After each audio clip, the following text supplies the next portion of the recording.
Today I'm going to go through all the low-owned players, build the best possible FPL differential draft, and then try to integrate some of the differential players into my FPL template team. For the goalkeepers, I've opted for two 4.5 goalkeepers. The first one is Flecken. He is the newest goalkeeper for Brentford. David Raya is rumored to go to Bayern Munich, so Flecken is going to be their first choice, and with that such low price being 4.5 and with Brentford good defensive record, I think Flecken can cause a lot of damage into a lot of drafts that do not own him. Being under 3% owned means that if he holds, he is going to bring a lot of points to you. But if he fails, he's not going to hurt you a lot. So yeah, 3 points for a goalkeeper. And I'm pretty sure that this is a pretty good pick for you. But the better, in my opinion, is Johnston. He's 1.2% owned and he's playing in a already established Crystal Palace defense. Roy Hodgson is building a pretty solid defense when he puts the team, and with Margay and Anderson in front of him, Johnston is going to rack up a lot of save points and a lot of clean sheets, in my opinion, at least for the first 8 to 10 game weeks. He's a solid goalkeeper, already proven in the Prem, and not like Flecken, who is new to the Prem. So Johnston, proven goalkeeper, 1.2% owned. Crystal Palace to have a pretty okay fixture run going through all of the game weeks until game week 10. So we are going for a Crystal Palace goalkeeper, may seem a pretty reasonable option. And for me, he's the best 4-point priced goalkeeper, and he can boost your rank a lot, being a little bit over 1% owned. In defense, we have 5 pretty solid defenders that are being heavily overlooked. First of all, Match Cash, 4.2 for a owned for attacking wingback. He's played in all of the preseason games so far, and the last preseason game he played as a wingback in a 3-5-2 formation, so he is going to get in pretty good opportunities. And being 4.2 under Unai Emery, he is going to get a lot points, I believe so. And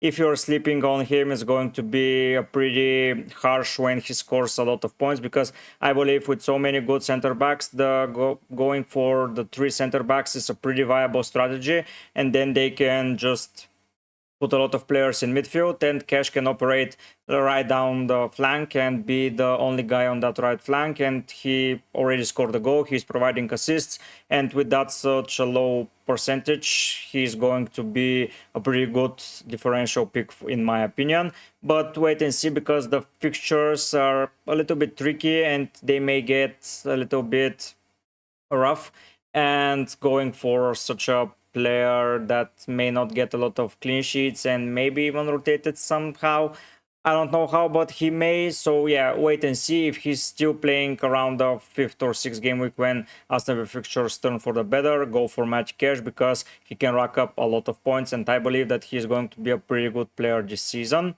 Ben Chilwell, for me, this is absurd. He's only 7.2% owned.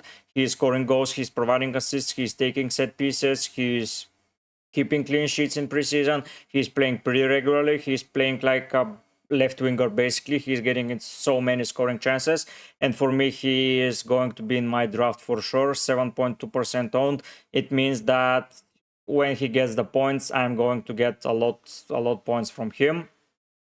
I believe even though the Liverpool game is pretty hard for the start, he is going to be a very good option, especially after that game week 1 fixture against Liverpool. Next up is Pedro Porro, another defender that is being slept on, in my opinion, 4% owned. Last season he got a lot of points for me at the last game week because he scored a goal, and they did not keep a clean sheet, but that goal was pretty crucial. Now he is going to be playing as a very attacking wingback. I do not believe that they will be playing 5 at the back, but with the way that the new manager is playing, Pedro Porro will get in a lot of chances, and I believe he is going to be their starter. So for 4.0 and game week 3, 4 and 5, they have a pretty good fixture run, and he's going to be a pretty good option in my opinion. I'm considering even putting him on my bench for the first 2 game weeks. I need to see how my budget is going, but yeah, for 4.0% for 5.0 price, I believe Pedro Porro can bring up a lot of points for you in those game week 3 to 5 when he's going to shine, and a lot of players will not own him, and when he's returning points, then their fixture will get worse. So yeah, consider him for your bench spot. I know he is 5.0 and going for 5.0 bench option is pretty harsh, but if you're going for one premium, having a 5.0 bench option that's going to rotate if something happens is pretty solid in my opinion. Next up is Nathan Ake. I believe John Stones is the best Manchester City defender, but if you don't have the money, you can go for Nathan Ake, 7.7% owned. He's a pretty solid player. I believe he's nailed until they sign a new center back. I believe that he's going to play on that left side for sure. He's good there. He's getting into some scoring opportunities as well. He's keeping clean sheets, everything you need in a defender. I believe I'm already saying John Stones is better, but if you don't want to spend 5.5 on a City defender and you want to spend maximum 5.0, Nathan Ake is your guy. He's far better than Akanji. Akanji is rotatable, while Ake for me is nailed. And the last player here is a 4.0 defender. I wanted to include Baldock. He's 7.4 owned, and I believe he is not going to get you a lot of points, but he's the least owned defender for the 4.0 options, and he is not going to have a blank game week 2, so he is an option just because of that.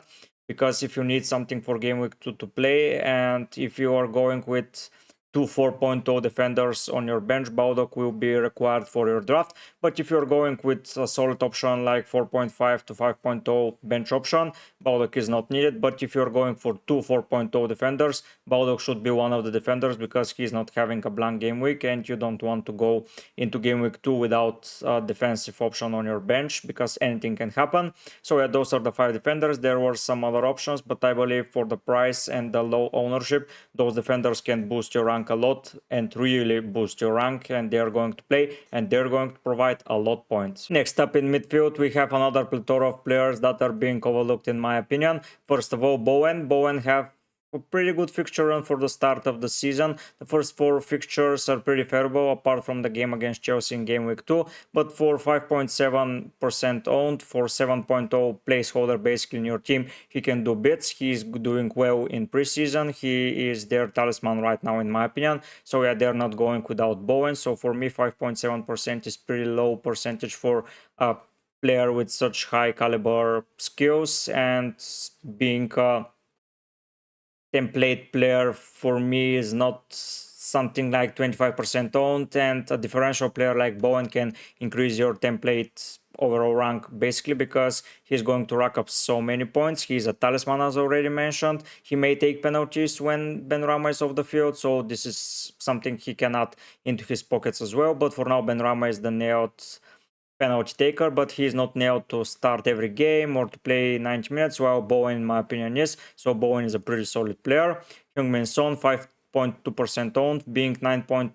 Heung-min Son is a pretty good player to own. In my opinion, he is being heavily overlooked for sure, especially for that 3, 4, 5 game weeks that they have a pretty good fixture run against bottom half of oppositions. And Son, if Harry Kane leaves, Son is going to be their focal point in attack. He's going to take maybe penalties. He's taking some of the free kicks, some of the corners, so he is a pretty good option from set pieces as well. He's attacking. He has a partnership with Harry Kane. If he stays Harry Kane in the team, he has a pretty good partnership, and being only 9.0 is pretty good. For me, if you don't start with him, consider him for game week 3 for sure. Just not book, but consider a transfer for him, because he is going to rack up a lot of points and he's going to be nailed in my opinion. Next up is Diaby. He's the new toy in Aston Villa.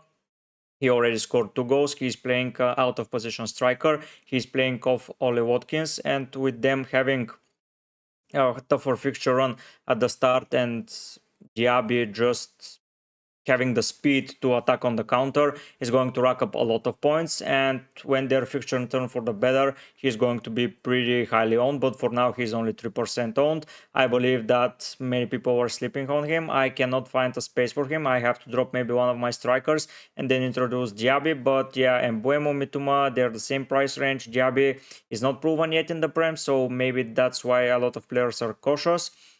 But for me, he is going to have a pretty good season, and with the 3% ownership, he is going to rack up a lot of points for you.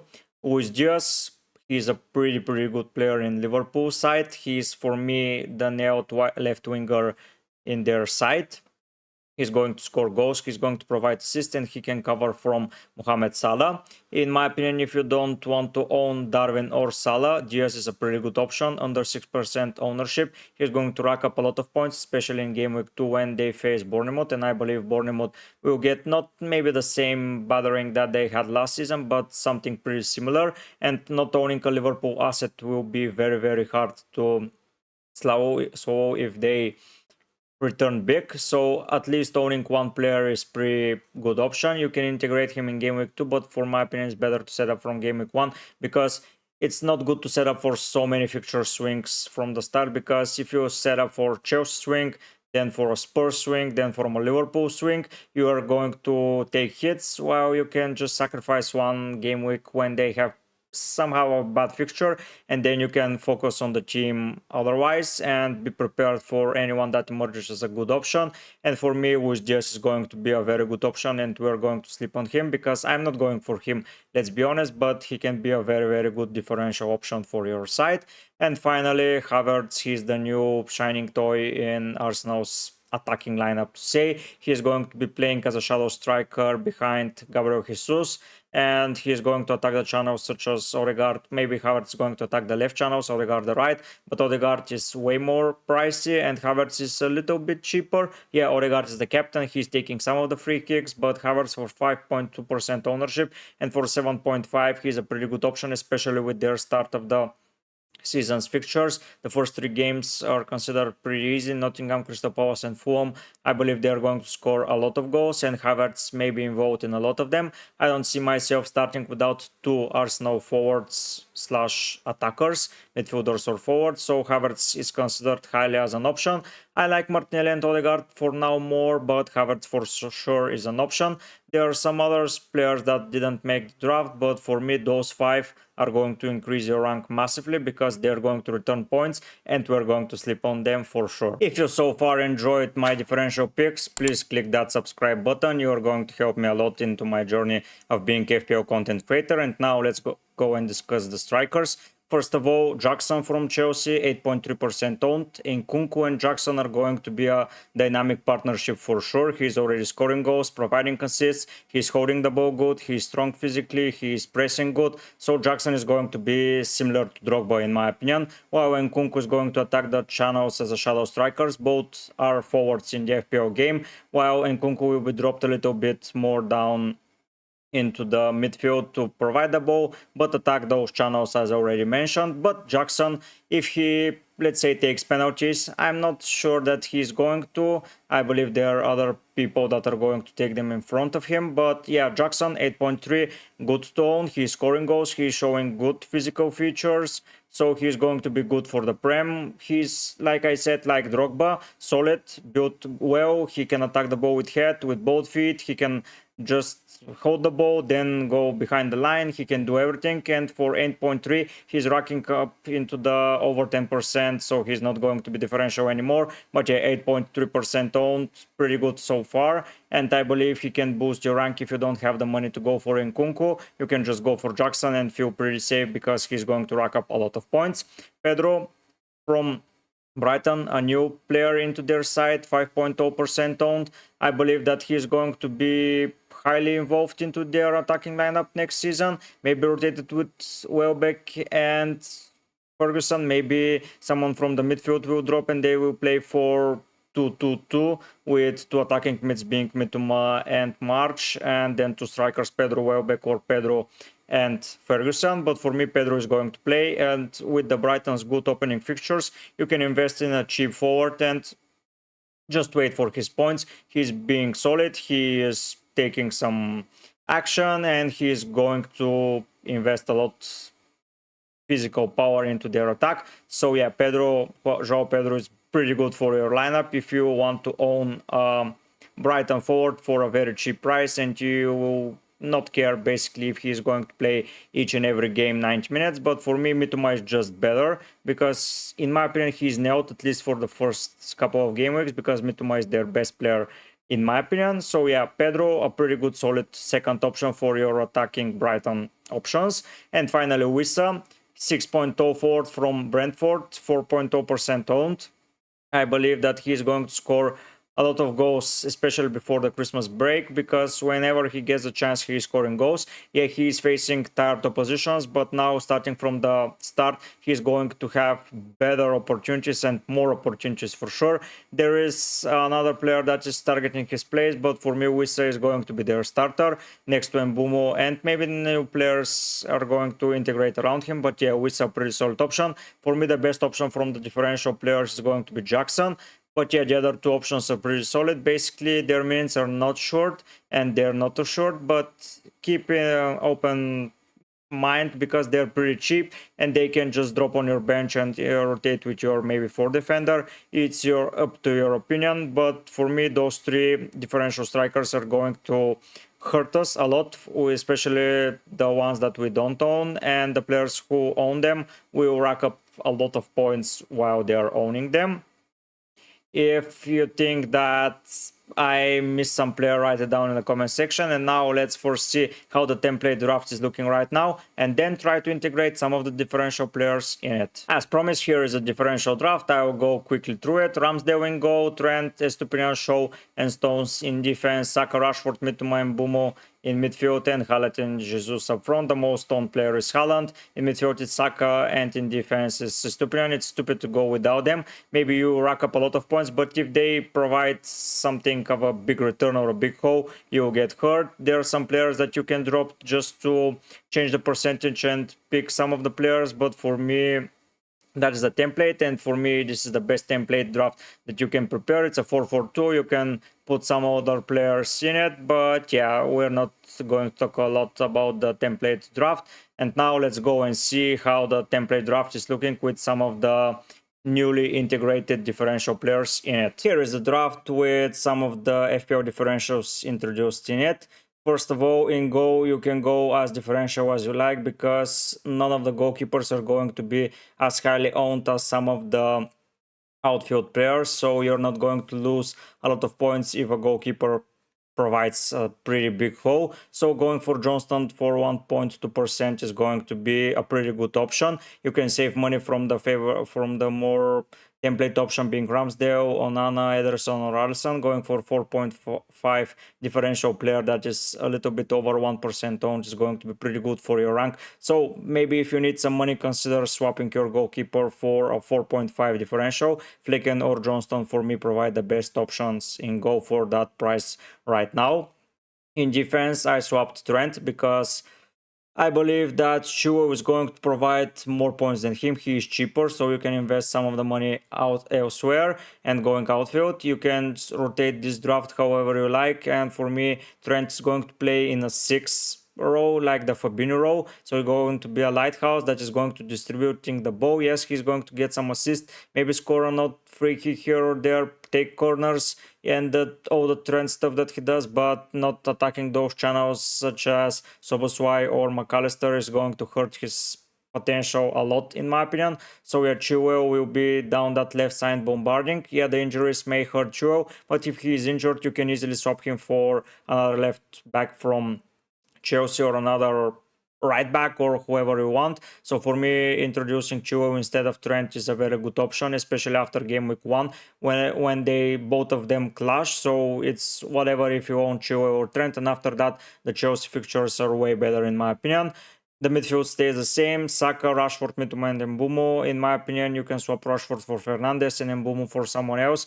But I did not enjoy the differential picks so much that I consider swapping Rashford for them. Maybe Rashford for Son is a good swapping opportunities, but not at least for the first fixture, because Rashford is just having a better fixture, and Mbumo for maybe Bowen because you have a lot of money saved from Trent, or you can go even from Mbumo to Luis Diaz because, as I already explained, you have the money. But for me, Mbumo for the least 4 fixtures, for the first of them, he's going to be staying into my side. And up front, I replaced Jesus with Jackson.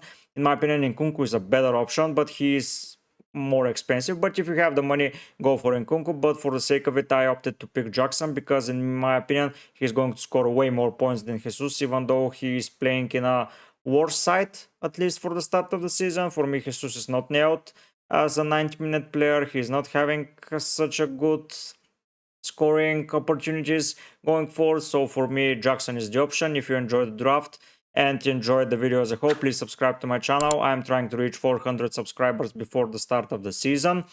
If you want to see what my draft is looking right now, you can check that video that's on the screen right now. But for now, guys, I'll be heading out. Bye!